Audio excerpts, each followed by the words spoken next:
प्रणाम बंधुओं। आज अचानक मेरे दिमाग में हमारे समाज में वृद्धों की स्थिति पर एक विचार आया।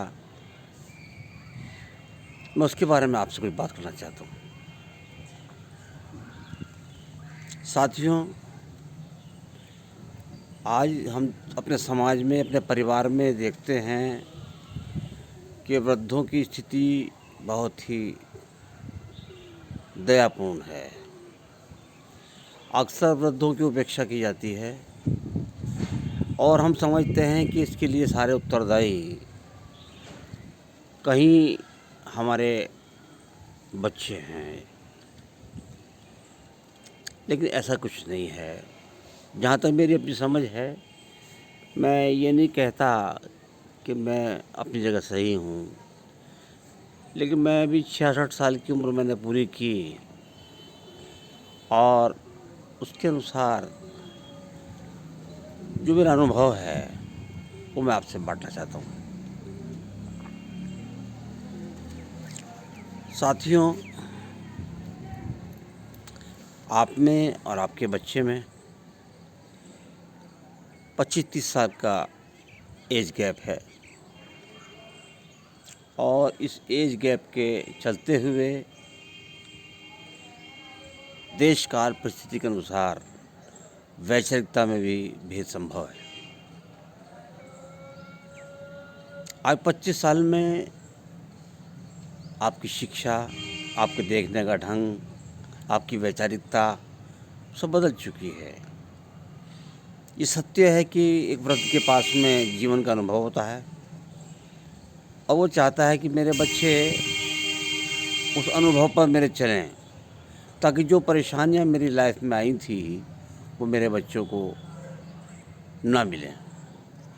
लेकिन इसके विपरीत बच्चे को उसका अनुभव नहीं है। वो सतत जिज्ञासा चाहता है। वो चाहता है कि क्यों हो रहा है, कैसे हो रहा है। ये मेरा आपसे कुछ निवेदन है, यदि आप 60+ के हैं तो आपको चाहिए कि अब परिवार में यदि आपको रहना है, आप भूल जाइए कि आप शासक थे, आपकी कई परिवार में चलती थी। आपकी सत्ता अब आपके हाथ में नहीं है, अब आप शासित हैं, इसलिए आप शासित की तरह से व्यवहार करें। आप परिवार में अपनी अपनी न चलाएं। यदि कोई आपसे पूछता है, आपकी राय लेता है, तो विनम्रता से अपनी राय उसको दें, लेकिन अपने विचारों को कदापि कभी भी अपने बच्चों पर, अपनी बहू पर, अपने परिवार पर थोपने का प्रयास ना करें। देखिए, एक एज गैप के कारण उनकी हॉबीज़ कुछ और होंगी और आपकी हॉबीज़ समाप्त हो चुकी हैं। इसलिए आप उनकी हॉबीज़ में सहायक बने, कहीं भी व्यवधान उनको उत्पन्न न होने दें। यदि आपकी जीवन संगिनी साथ है तो आपका साथ दे सकती है और देती है। आप एक दूसरे के प्रति समर्पित रहें। लेकिन देखिए, जीवन एक सफ़र है और इसमें नित्य प्रति बस के यात्री की तरह से, रेल के यात्री की तरह से मुसाफिर जुड़ता रहता है, उतरता रहता है। इसी प्रकार से हमारे जीवन में भी हमारी जीवन संगिनी या हमारा जीवन साथी यात्रा में शामिल हुआ और एक स्टेशन पर हमें भी छूट जाना है, चाहे उसमें पुरुष बिछड़े या नारी बिछड़े। इसलिए कोई साथ जीवन भर नहीं जाना है। हमें वैयक्तिक रूप से जीवन जीने का प्रयास करना होगा।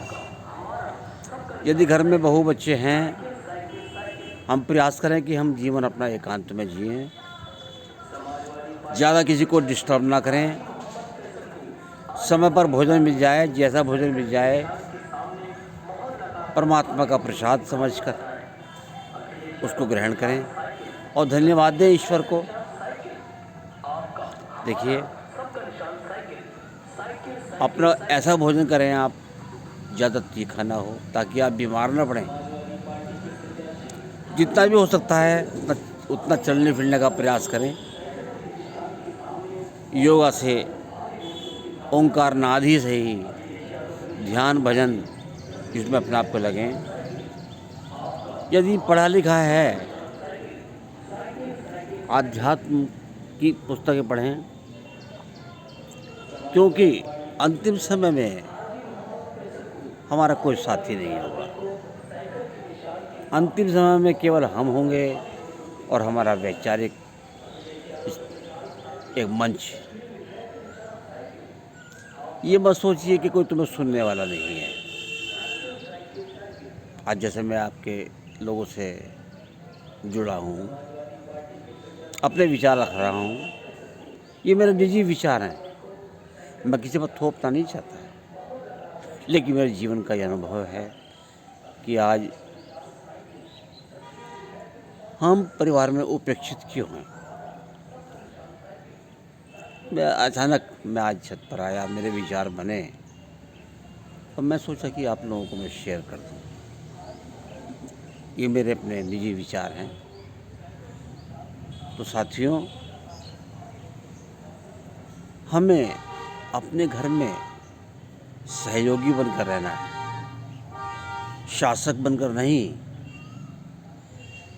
हम उनके कार्यों में सहयोग दें, जितना भी दे सकते हैं, लेकिन कहीं भी उनके वैचारिकता में या किसी कार्य में व्यवधान उत्पन्न न करें। देखिए, आपके बच्चे की अपनी फैमिली है, उसकी अपनी जिम्मेदारियां हैं। आपको अपने पुत्र से, चूँकि वो आपका ब्लड था, आपका अंश है, आपको बहुत प्यार है। इसी प्रकार से आपके बच्चे को भी अपने बच्चों से बहुत प्यार होगा। लिहाजा ये आप आशा ना करें कि आपने यदि अपने बच्चे को बहुत प्यार किया है तो आपका बच्चा भी आपको बहुत प्यार कर दे, क्योंकि उसकी अपनी जिम्मेदारियां हैं। उसको आपको भी देखना है, अपने बच्चों को भी देखना है, अपनी पत्नी को भी देखना है। अपनी बहू से सहयोग करें, उसको अपनी बेटी के समान समझें, सहयोग दें। मेरे साथियों, मैंने पढ़ा है कि बुढ़ापा पैरों से आता है। मतलब लास्ट में आदमी के पैर काम करना बंद कर देते हैं, क्योंकि मस्तिष्क का और पैरों का बहुत दूर का कम्युनिकेशन है। पैर तक संवेदनाएं बहुत देर में पहुंचती हैं। इसलिए हम पैरों की एक्सरसाइज करते रहें, चलते रहें, टहलते रहें, क्योंकि चलता फिरता आदमी हल्का होता है। और जब वो बेड पर पड़ जाता है, पैर बेकार हो जाते हैं, तो बोझ बन जाता है। इसलिए प्रयास करें अंतिम समय तक, जब तक भी ये परमात्मा ने हमें प्रसाद रूपी जीवन दिया है, हम इसको सहर्षता के साथ, उल्लास के साथ जिएं और अंत में प्रेम से मृत्यु का हम आलिंगन करें। और इसके लिए हम तभी कर पाएंगे जब हमारा जीवन इन सब झंझटों में ना पड़ के हम परमात्मा को याद करें, अच्छी पुस्तकें पढ़ें, इस टीवी वगैरह से बचें। हम एकांत का प्रयास करें, क्योंकि हमें लास्ट में कोई हमारे पास नहीं होगा और नितांत हम अकेले होंगे। इसलिए हम उस समय का प्रयास करें, अच्छा साहित्य पढ़ें, नाम सुमरन करें, परमात्मा का भजन करें, ध्यान करें। मैं कोई प्रशिक्षक नहीं, मैं कोई समीक्षक नहीं, ये मेरे अपने निजी विचार हैं, इसे अन्यथा मत लेना। बस अचानक मेरा विचार बना और आप मैं आ रहा हूँ। आप सभी को मेरा सादर प्रणाम स्वीकार हो।